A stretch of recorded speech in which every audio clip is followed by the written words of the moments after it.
Let's define an array of items we need to sort.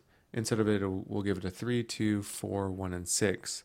Now before we create our selection sort function, we need to first write a function that loops through this array and gives us the index and the largest number.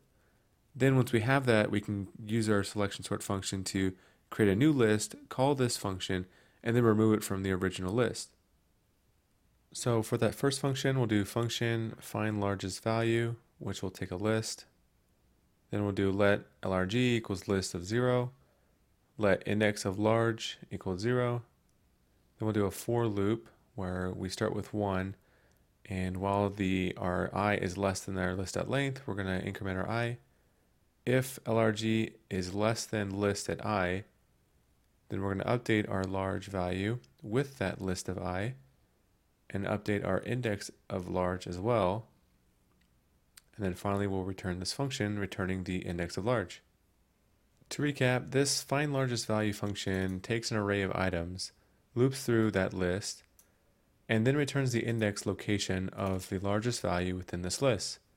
We start off defining the index and the item with the first item, and then if anything appears larger instead of our loop, we update it.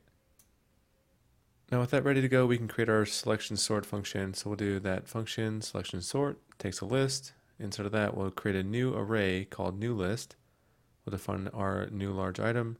Then we'll create a while loop where as long as our list has values inside of it, we're going to update that large item equal to calling our find largest value function passing in this list.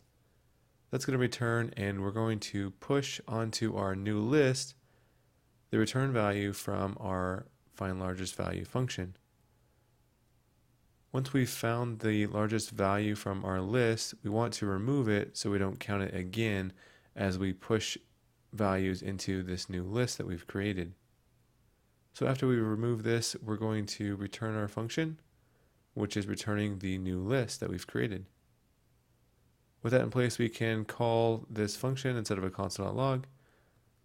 We'll pass in our items to sort, which we created earlier, and we'll see that our array is now sorted 6, 4, 3, 2, 1, which is correct. Now let's go back and review this function one more time. The first thing we do is create a new array. This is the array that we're going to return with this function that we see printed here in the console.log. The second thing we do is use this while loop where we call our find largest value function, passing in the current list that we have been provided. Once this find largest value function returns, it gives us the index location of the current largest item, which we push onto this new array, and then we also remove it right after that. And because we need to call our find largest value function for n number of times, or in other words, we have to call our function a total of however long our list is, this gives our selection sort function a beginning big O notation of O n. Then if we remember, our find largest value function also has a loop inside of it.